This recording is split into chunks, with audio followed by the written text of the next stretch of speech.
If you want to understand the rise of fascism here in the United States over the last 10 years, this is the book that you need to get.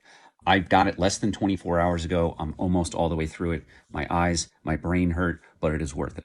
To Catch a Fascist by Christopher Mathias tells everything that I've wanted people to know for the last 5 years. I am someone who infiltrates extremist organizations so that I can gather evidence of criminality, share it with nonprofits, with law enforcement, with victims, so that they can be held accountable in a court of law.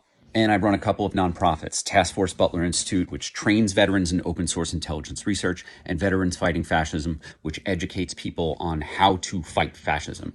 And this book right here, if you want to understand the pipeline from Patriot Front, those are the Best Buy uniform looking Nazis, to ICE, this book right here tells you absolutely everything that you need to know. It draws a direct line between the events of Charlottesville and what Stephen Miller has been doing as basically the shadow president, ruling the United States as a white nationalist nation. Look, the goal of fascists is to make you feel hopeless, but the history of fascism is the history of a snake eating its own tail. That's something that Christopher Mathias told me today.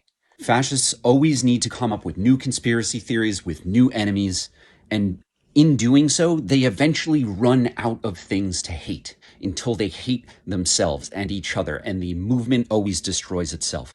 But we, the people who care about democracy and our neighbors, we can help speed along their self-destruction.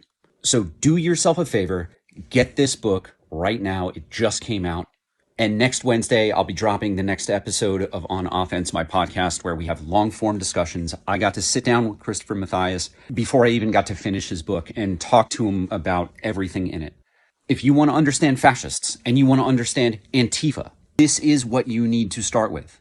If you want to learn more about how to fight fascism, make sure you're following my podcast On Offense wherever you get your podcasts. And you can check out the instruction manuals that I have written for free for anyone with my nonprofit, Veterans Fighting Fascism. You go to veteransfightingfascism.org. We have manuals that were written for tracking neo-Nazis, and those same instruction manuals can apply to holding ICE accountable, how to document what they're doing, how to find their identities, and then hold them accountable in a court of law. That it's going to happen. We need to do the research now. And if you want more book recommendations on anti-fascism, the history of fascism, and how to fight it, go to veteransfightingfascism.org. I've got a manual in there for how to build your own anti-fascist book club. I know it feels like this country has gone to shit and a lot of people are demoralized, but listen, we're going to win this. You just have to learn how to fight and then fight. Let's go on offense.